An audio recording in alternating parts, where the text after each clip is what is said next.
exciting time. Exciting time of the year. Really interesting group we have on our roster. Really looking forward to training camp. Just anticipate a highly, highly competitive camp. We've spent 2 solid years really in a true development mode, and we're going to keep an eye on development, but we're looking to take competitive steps. And so it's going to be hard. This is the NBA, and we had a meeting last night with the guys and told them to expect it to be hard and to embrace it being hard. And for us to make strides, we're going to have to do it by doing a lot of the little things. We're going to have to do it in the margins, and we're going to have to be very, very together like we were last year. So, Buddy's situation, I just want to talk about it right up front. He'll be a free agent in the summer. He and I talk virtually every day about something. We've talked extensively about his situation. I know he's going to come in and compete. He's a guy that has the unique ability to compartmentalize external things because of his love and focus on the game. He lives in the gym. And it's our hope that we can work out an agreement to have him here long term. But if it doesn't happen right away or whatever, that's okay. That's okay. He's still going to bring what he brings very uniquely to our situation, and he's a special guy and a guy I look forward to seeing every day. In terms of the minutes, that's why we have training camp. Super competitive, a lot of depth on the roster. It's just going to be real exciting to see how this plays out. The players, I believe, will decide a great deal of what's going to happen in terms of who's starting, who's playing, all those kinds of things. Whatever happens, we've got a great developmental situation with Tom Hankins coaching our G League team. My hope is that our young guys will be ready to contribute, and that we can find some opportunities for them to play, or that they flat out earn minutes. But if we get in a situation where those guys aren't playing much, we have the G League, and it's a great environment. Our team the last couple of years has been super successful in developing young players, and when guys play on G League teams, they learn a lot about the NBA game, but they also gain an even greater appreciation of what it means to be on the NBA team. And so that's going to be a great tool for us. So with that, anybody has questions? Rick, speaking of Buddy, is it the idea moving forward that he'd be coming off the bench with Benedict starting, or is that still an open question? I just said, we're going to play this out in training camp. It's something that I talked to Buddy about conceptually last year as a real possibility, and he was great about it. When we made the switch last year to get Ben reps as a starting wing player, Buddy was great. He just went right to the bench, and he's one of these guys that has the ability to come off the bench and go out there and hit 5 shots in a row. So it brings up natural questions about minutes and shots and value and all that kind of stuff. But we just gotta have faith that all that stuff will work its way out, and that the basketball gods will shine down upon this thing the way that they should, and the way that it should play out. It will play out. What energizes you about this group this year? The quality of the people, number one. The fact that we have, a young budding superstar in Tyrese. I'm excited that we have 4 guys on this roster that had amazing experiences this summer. Buddy was part of a Bahamas team that won 2 games in Argentina, which is extremely difficult to do, to advance to a qualifying stage next summer for an Olympic berth. Daniel Tice was part of a team that won the World Cup. And Bruce Brown is coming off of the experience of a lifetime playing on a championship team in Denver. And also Tyrese, even though the U.S. didn't accomplish what they had set out to accomplish, he had an amazing experience playing, really it's a series of winner-take-all games with FIBA. And when you get in that environment, you learn an awful lot about competition and a lot about things that work and things that don't work. And I think there's going to be some real positive carryover to our team from his experience. Last year you talked about week-to-week and month-to-month growth. So this year, what will be a successful season to you? Hard to say. I don't. I'm always very reluctant to throw numbers out there. Last year we were a team that was predicted to win 23 and a half games for the whole year, and we won 23 by game 41. And so you just don't know. And sometimes you can put a number on it that may create a ceiling from what may be possible beyond what people believe. So, got to be day to day. Game 1 against Washington. Washington is a team that appears to be in an all-out rebuild, but I can promise you right now it's going to be a hard game. That's going to be a hard game, and so we're going to have to really be ready for that, and we're going to have to just go day by day and just keep putting one foot in front of the other and keep working to get better. So, the fact that the group over the last 4 days, got together on their own and decided to go to Nashville for a players-only camp, it's really a cool thing. It speaks to their closeness as a group and commitment to one another at this stage, and so that's a great thing that just happened, and it's a building block as we continue to build up to the dream of a championship. And I think in our situation here, you gotta dream big, but you can't fool yourself. You can't skip steps. You gotta do things the right way. You gotta make the appropriate jumps at the appropriate times, and really gotta work very hard internally to continue to develop from within. And so we've had great success doing it the last couple of years. A lot of guys have gotten a lot better, and we've got to continue in that vein. How did that come together, the Nashville camp? Where did they go? Why Nashville? I guess tell us more about it. Why Nashville? Yeah. Why not? It's a bachelorette party capital of the world. No, but Aaron Nesmith went to Vanderbilt. He played for Jerry Stackhouse there, and my understanding is that they were able to have access to Vandy's facility, which is great. These 2 of the 3 days, a group of guys went back at night and did a second session. So I'm very impressed. Some guys drove there, some guys flew there, but when they got there, they were together, and they were doing things with a purpose. So that kind of thing is pretty cool.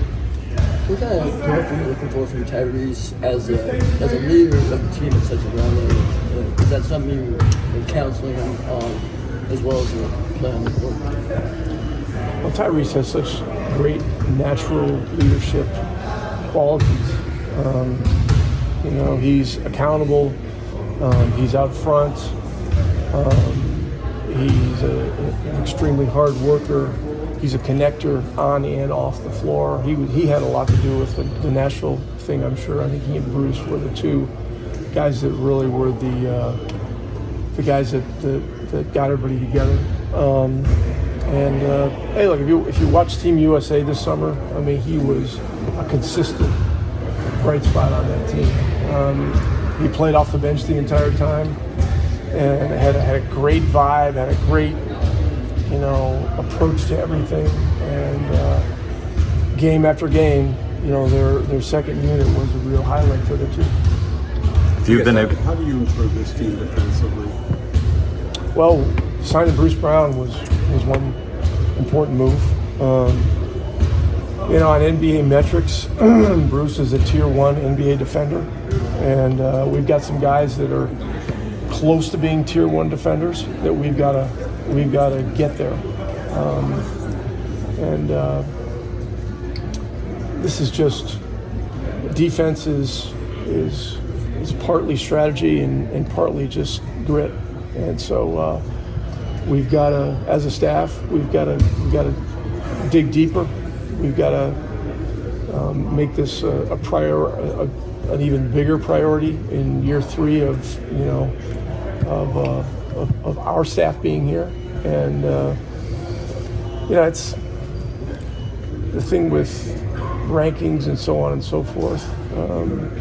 If we can take away an extra 3 or 4 points a game somehow, we can go from the bottom 5 in the league to somewhere in the top half, but that's hard to do.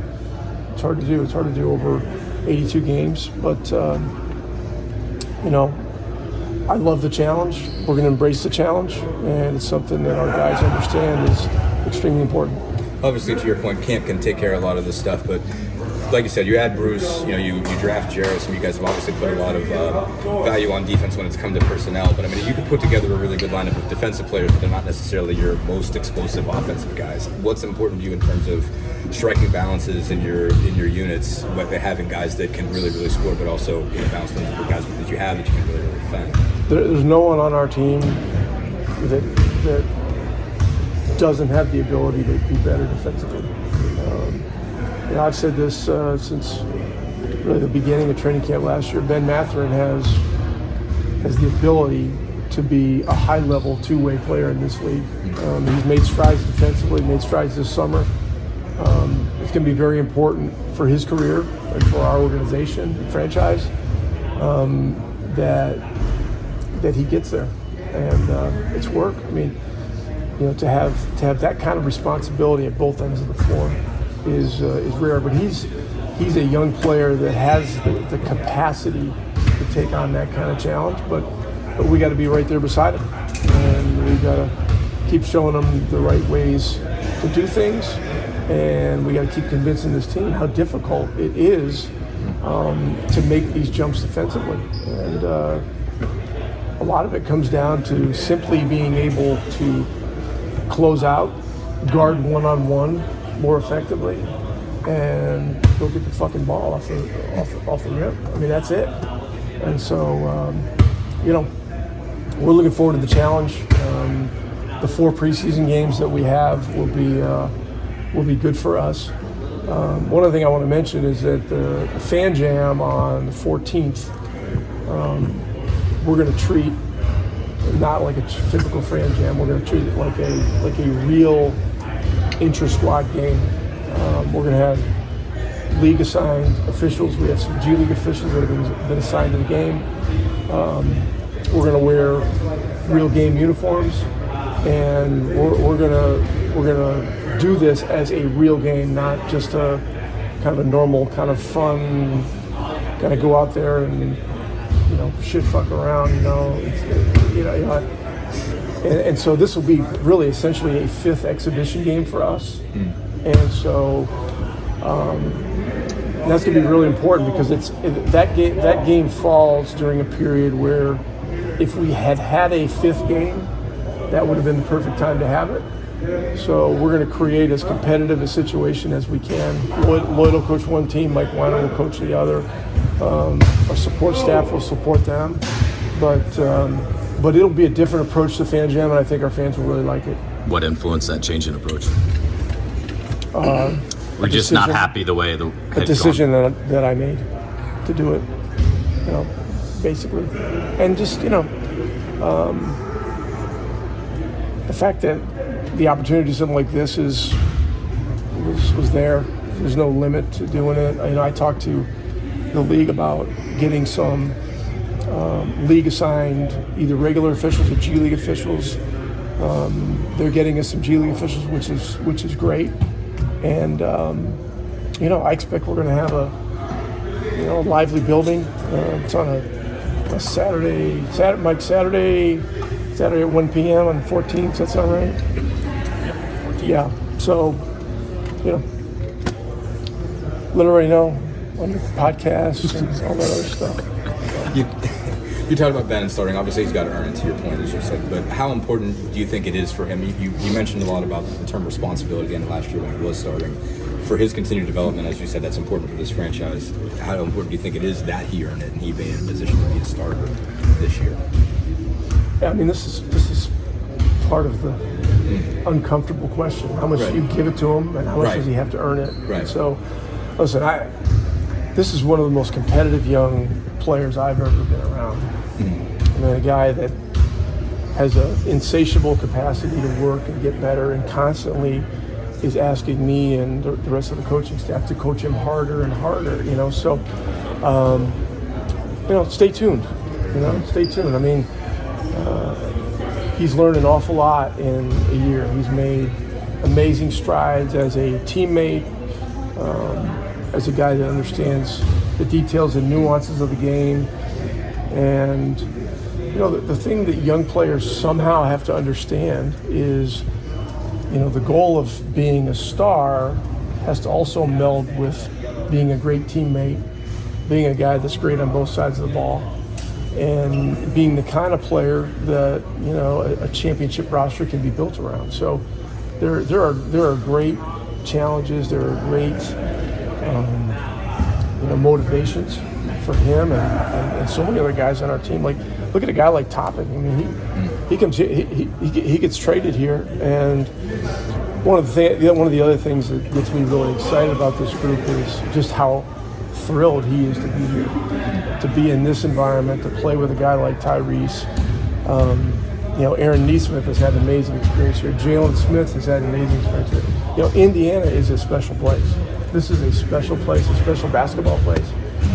And Indiana in the fall, I mean, this is the best weather of the year here. I mean, if you can't get excited right now, I can't help it. Do you have a few more guys?